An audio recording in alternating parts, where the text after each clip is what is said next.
Welcome to the Butt Fixer Podcast, brought to you by Shane Gentry and John Van Olden. Sit back, listen up, and listen good.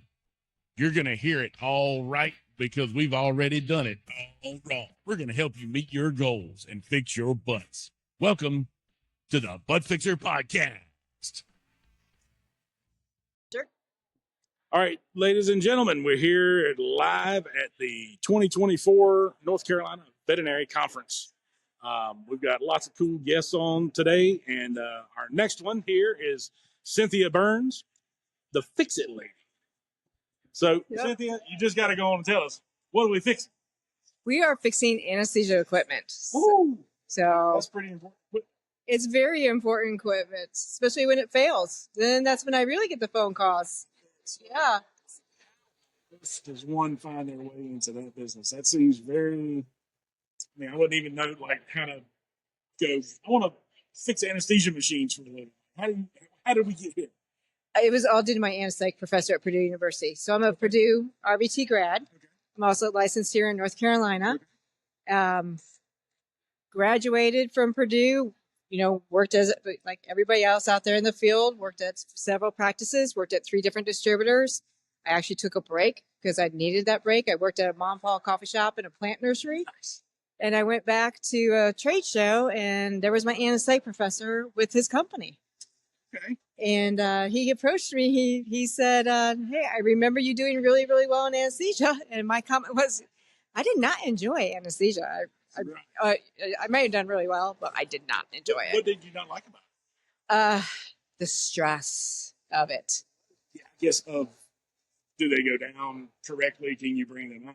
Yeah, it's all the parameters to watch, all the, I did enjoy the small animal, but when it came to when we were doing equine at Purdue, okay, that was a little terrifying. But Harry was wonderful. He made it very easy.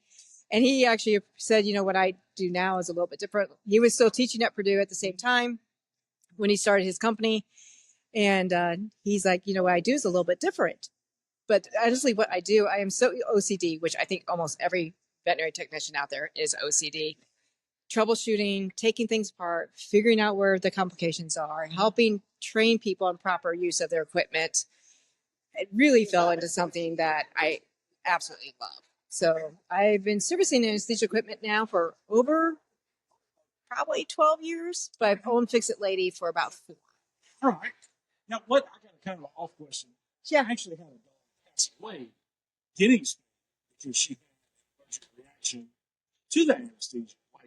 Is that a common thing that you guys run across? Is there a name? Because they didn't even tell me if it was something that, I don't know why the dogs. Is that a common thing when an anesthesiologist that you have to take into consideration? I think it's becoming that way.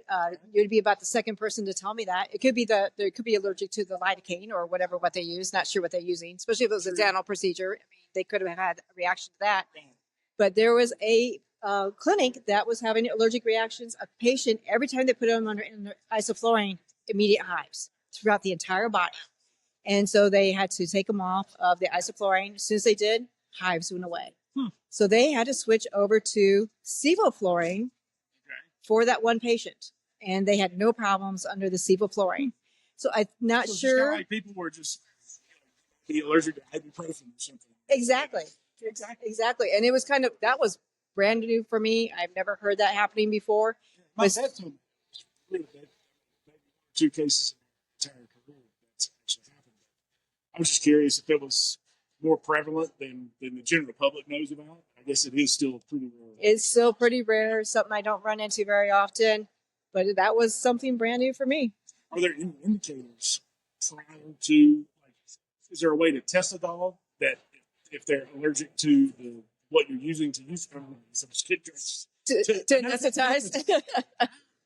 Sorry about that. That's okay. Is there a way to test a dog prior to anesthesia? Not in that scenario.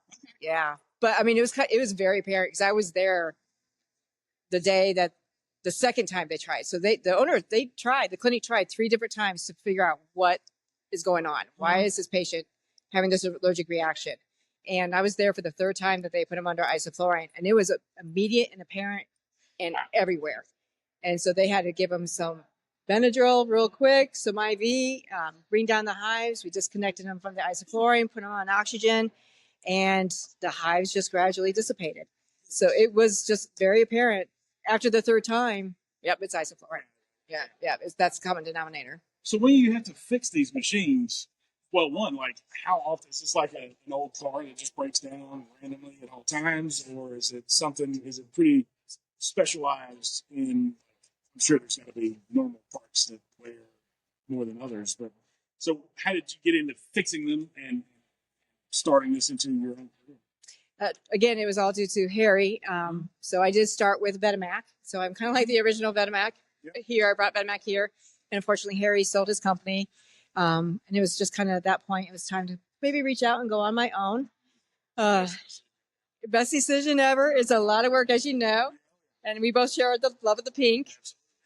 And Fix It Lady, it was during COVID that my husband and I kind of looked at each other, and it's like, okay, so what are we going to do? Where are we going to move on? So it was either going to be opening up a wine shop, because we also made our own wine, or we go into doing Fix It Lady. And the wine shop during COVID probably was not a good idea. So doing Fix It Lady won. And coming up with the logo, that was, a lot of fun, coming up with the pink, and just everybody always has a lot of fun with it. Thank you. Yeah, it's been great doing. And we've just been kind of growing as I've been going out there and finding what the need is. So I not only service the anesthesia equipment, but I have like replacement parts and everything, and just kind of put it out there. Those clinics that are servicing their anesthesia equipment are going above and beyond standard, because there is no standard in the veterinary field that you have to have your anesthesia equipment checked. Really? Which is terrifying. That is terrifying. It's terrifying. Not only for your animal's health, but for the patient's health.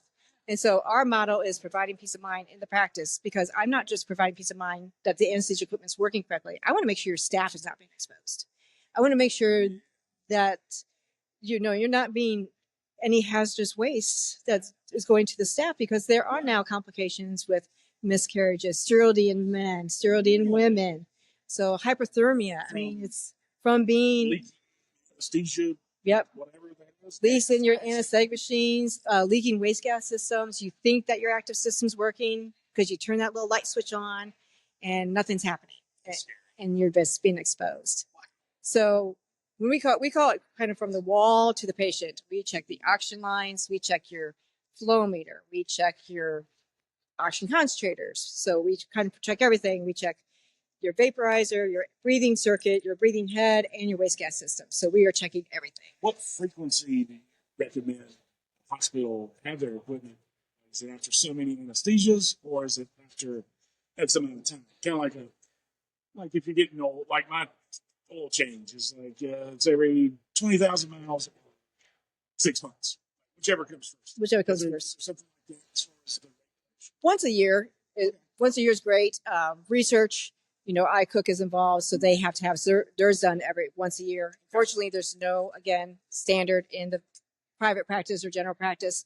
I do have several facilities that are very high volume facilities that they have me come out once a quarter. And then I have some also humane shelters that are very high volume. They have me come out biannual. So it's kind of after we've been in there for the first time, get them all taken care of. And then it's kind of based on, if I'm having to go out there multiple times for troubleshooting, then it's like, well, maybe we need to have you come out biannual. Okay. So kind of play it by ear. Are there, how many manufacturers of anesthesia equipment are there? You have to be versed in lots of different brands, or does every hospital pretty much have the same kind of equipment? No, there's some hospitals out there that will have 3 or 4 different types of machines. And then there's some that will just have the one in one hospital. And then there's, what's the reason? A lot of it is due to either what they got for price, or when they bought the clinic, that's what the clinic came with, and then they bought something else. So I do provide lots of different types of anesthesia equipment. But when you're looking for anesthesia equipment, I recommend that you get the staff involved, because it's the technician who's changing that sotosorb. It's the technician who's working that machine. And if they're like, ugh, this machine is awful. So we actually have a showroom that we're opening up in Kernersville that we're going to have, you can come and play with the equipment. So if you're looking for something new, you need to come out and play before you invest. Okay. So we have ventilators. We're actually going to have an ICU cage that's going to be competitive against the Snyder cage. So we have the turbo-driven ventilators, tons of different types of anesthetic machines. So if you like the anesthetic machine you have, stay with that anesthetic machine. If you can't even get it from me, stay with it. If you like it, use it. Don't go away from it. But I'll help it come out and put it together for you and make sure it's working correctly. Yep, make sure it's working correctly. But in certain situations, if you have orthopedic surgeries or you have large dental patients going on, you shouldn't be using certain machines out there because the canister itself, that the absorber that removes the CO2, will not handle large patients or not long surgeries. And so a lot of people are not aware of that you should use certain machines based on if it can handle a ventilator, if it can handle a long orthopedic surgery, if it can handle certain things. So that's where we also come in with education. So super important. So I'm race improved in a 2-hour one that I love to do in facilities. We should do something together. Yeah, we could do definitely some together. Race approved. I mean, and I'd like to do them in the facility because I use their equipment then. I get them comfortable with using their equipment. And then I'm also got one that's on CO2 only. And that's about an hour and a half long. And then I'll have a brand new one that's following the oxygen line. It just basically breaks it down in simplicity. And then I just did a 2-hour hands-on workshop also that we took machines apart. People had to figure out what was wrong, which was a lot of fun. Well, I heard you mention making your own wine. Definitely love to hear about your business, but tell us a little bit more about yourself. What is a day off when you're not dealing with the anesthesia machines, you're doing your own thing, you're relaxing, you're decompressing? What are some of your life hobbies? What kind of things do you like to do? Landscaping. I love to landscape. So it's I've had to reduce the pots, but we had 45 pots around our pool. That's landscaping. So yes. So that's my downtime, having a glass of wine, landscaping, sitting out by the pool. Yeah. That's good. And then I have to do a shout out for my 4 grandbabies. They're still in Indiana. So yeah. I just had my first grandbaby. Congratulations. It's the best. I did not realize how big a bush pile until I see that baby. And I'm just like, oh, I've seen him 100 times. I still cry every time I see him. Oh my gosh. It's the best thing ever. I am so glad we have, because they're still in Indiana. And so I thank goodness for Zoom. I mean, thank goodness for all that. So, but we go home about every 5 to 6 weeks to see them. Okay. So, no. That's good. Yep. I love my babies. So the whole planting, the gardening and landscaping and all that kind of stuff. Definitely not me and my wife's wheelhouse. I can keep a plant alive, but my favorite line, something like that, was a comedian named Mitch Hedberg, and he said, "My fake plants died because I forgot to pretend to water them." And that's about where we are with landscaping. So that's one of the things I just constantly. Yep. So we had to reduce quite a bit because of my husband. He's awesome. He's wonderful. We call him actually the VP of GSD, of Fix It Lady, because he gets all the done. And yeah, he's like, you need to reduce some of the pots because he's the one who's watering them all the time now. So. Well, that's fantastic. Well, Cynthia, this has been a lot of information. I hope well, let's tell everybody how they can get in touch with you. So if there's somebody that hears this and they want your services or want to lunch and learn, how do we get in touch with you? So it's you can go to fixitladyRVT@gmail.com. So, and I also have Cynthia.Burns. It's new. So it's Cynthia.Burns@fixitladyrvt.com. Or you can call me at 260-403-5789. Perfect. So we also have LinkedIn and Facebook, and our website should be live by the middle of this month. Perfect. Well, it was wonderful speaking with you. Thank you for all the information and insight into the anesthesia world. And hopefully somebody's going to pick this up and give you a call. That would be wonderful. All right. Thanks a lot. Thank you. Thanks. Thank you for listening to this edition of the Butt Fixer Podcast. Stay tuned for more guests, more stories, and more butt fixes. Make sure you click, like, subscribe, and follow at all of the places where you stream podcasts.